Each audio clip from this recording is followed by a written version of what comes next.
Well, I have a somewhat melancholy video for you today. I'm back out here at Roxbury Park. I used to be the caretaker of this property. I spent about 2,500 hours here. About probably 2,200 of those employed and 300 volunteer or just visiting. And in February of 2019, I left the park due to them not being willing to pay me full-time, and them really just having no ambitions or goals for the park and no real desire to provide me the resources and the infrastructure and support that I needed to, run a park part-time only on the weekends. Here we're at my pollinator garden at Roxbury Park, and it is now the end of June, so this is 5 months after I left. And as you can see, the garden is in disrepair. However, the plants are still here, and most of them are doing great. Over here you can see my Philippine lilies that I planted all throughout here, a giant crinium. There's some red clover that is volunteered, and an Ohio spiderwort that I planted, as well as all this herb william and a few cypress vines.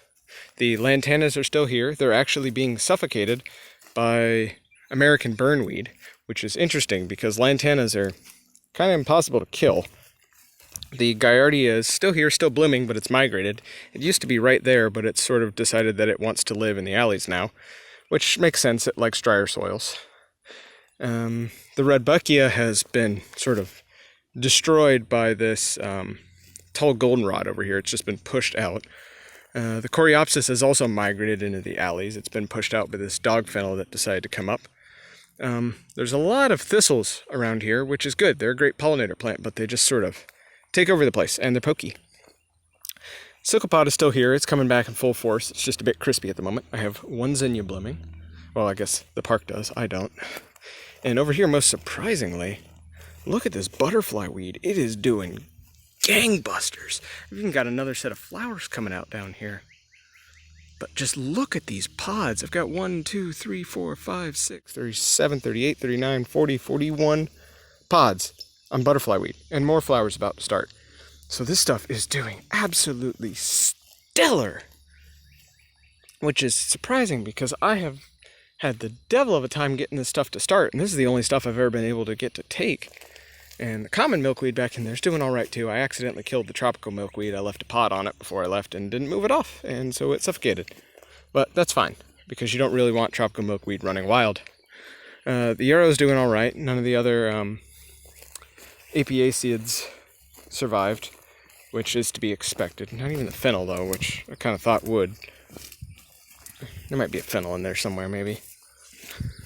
No, just dog fennel. Let's see, over here, the Monarda's doing all right. It started getting sandwiched. The leeks are still here. They're still doing all right. It's very hard to kill a leek. And what is this? The frostweed is doing really well, too, which is good to see. It's a great pollinator plant.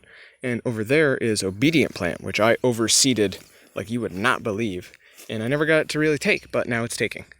So yeah, it's bit melancholy to see something that you put a lot of work into go into hell, but it's also glad to see that the way I designed it and I built it is extremely resilient, and so the plants that I chose are able to persist even without human intervention, because I decided to use native plants that were extra hardy, and the stuff that I grew out here was only the stuff that would survive because I did not baby these plants.